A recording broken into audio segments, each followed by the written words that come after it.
People in town whispered her name with fear, the rudest billionaire alive. They said she could shut down businesses with a single phone call, fire a manager because she didn't like his tie, and end a charity event simply because the lights were too bright.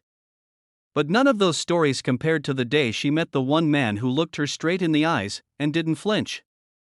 That man was a single dad who had already battled life so many times that even a billionaire's wrath couldn't shake him. And little did she know, he was about to change her entire world. Her name was Alina Hunt, owner of the most powerful company in the city. People stepped aside when her car arrived, and employees prayed she wouldn't look in their direction. She carried storms in her eyes, and no one ever dared to ask why. Not until the day her path crossed with a man who refused to bow his head, Ryan Hale, the quiet single father who delivered custom repairs for her luxury properties. To him, fear was a luxury he lost the day his wife died, and he became both a mother and a father to his daughter, Lily. Ryan had taken a part-time contract to fix a broken fountain at Alina's mansion. He needed the money for Lily's medical checkup. Her chronic asthma had been getting worse. But he didn't expect to meet the billionaire face to face. She stepped outside with a voice sharp enough to cut stone. "You're late," she snapped. Ryan glanced at his watch. "It's exactly 2 p.m. 2 minutes is late to me." "Well," he said calmly, lifting his tool bag, "that I guess I owe you 2 minutes of excellent work." No one had ever spoken to her like that. Her eyes narrowed, ready to explode, but Ryan simply got to work. His heart didn't race. His hands didn't shake. His calmness confused her, irritated her, intrigued her. For years, people had dealt with her anger with fear or fake smiles. But Ryan? He didn't bow. He didn't shake. He didn't pretend. He treated her like a human being, not a monster to avoid or a queen to impress. That very moment was the beginning of a story neither of them expected. As Ryan worked, Alina watched him from the balcony.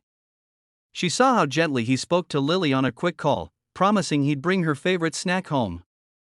She watched the way he wiped sweat from his forehead and kept going, even when the sun was merciless. She saw the tiredness he never complained about. She didn't know why, but something inside her cracked, something she thought had died long ago. The next day, she found herself asking for him specifically. People noticed. They wondered. But no one dared to speak. When Ryan returned for another repair task, she tried the same harsh tone. "Don't make mistakes. I don't tolerate them." He looked straight at her. "Then let's hope you'll tolerate honesty. Something's broken here, but it's not the fountain." Her breath caught. No one told her the truth. No one even hinted at it. She scoffed and walked away. But that night, in her empty mansion with only her footsteps echoing against marble floors, his words replayed like a whisper she couldn't ignore. For the first time in years, she felt something die. In the following days, she discovered Ryan's life wasn't easy. He worked 3 jobs. He raised a sick child alone. He had no one to help him, no one to lean on. Yet he was kind. He was patient.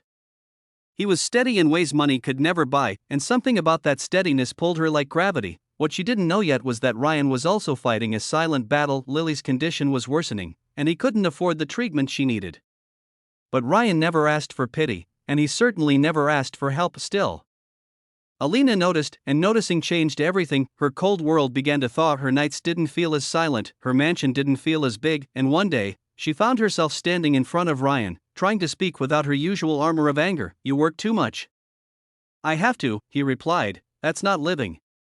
"And what would you know about living?" he said gently. That question hit her harder than any insult ever had, because the truth was, she didn't know. Not anymore. She had money, power, and a reputation built on fear, but not a single genuine smile left to call her own. Ryan saw loneliness in her eyes before she could hide it, and for the first time in her life, Alina Hunt felt seen. Days turned into weeks.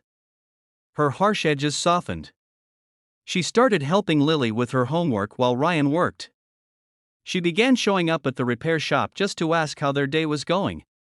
She started canceling board meetings just so she could join them for a simple lunch in the park. People called her rude, cold-hearted, impossible, but Ryan and Lily discovered the version of her no one else had ever bothered to find: the woman who brought soup for Lily when she was sick, who quietly paid for a new inhaler and pretended it was a company benefit, who left Ryan food on his doorstep without signing her name. And yet, the biggest test arrived unexpectedly. One night, Lily couldn't breathe. Her asthma suddenly worsened. Ryan panicked as he carried her into the truck, shaking, terrified. The hospital fees, the emergency oxygen, the treatment, he knew he couldn't afford them, but he didn't know what to do until he found Alina waiting for him in the hallway, her face pale, her voice trembling. "Let me help," she whispered. "I can't take your money." "It's not money," she said. "It's hope. And I owe you that much for teaching me how to be human again." He looked into her eyes and saw something real, something honest. She wasn't the rudest billionaire in town. She was a broken woman learning how to heal. Together, they waited through the longest night of their lives. When Lily survived, Ryan sat beside Alina outside the hospital, exhausted, overwhelmed. "Why are you doing all this?" he asked. She exhaled shakily. "Because you're the first person who wasn't afraid of me. And the first person I don't want to lose." Ryan's eyes softened. "You were never scary to me. Just alone." Her voice broke. "I don't want to be alone anymore." He took her hand, gentle but firm. "Then don't be." For the first time in years, Alina felt warmth spread through her chest, melting the ice she had built around herself. She let herself breathe. She let someone in. She let herself feel something she thought she wasn't capable of, and that night, sitting under the dim hospital lights, their story quietly began. The billionaire who learned kindness from a single dad, and the single dad who discovered that even the coldest hearts can shine when someone believes in them. In the end, she wasn't known as the rudest billionaire anymore.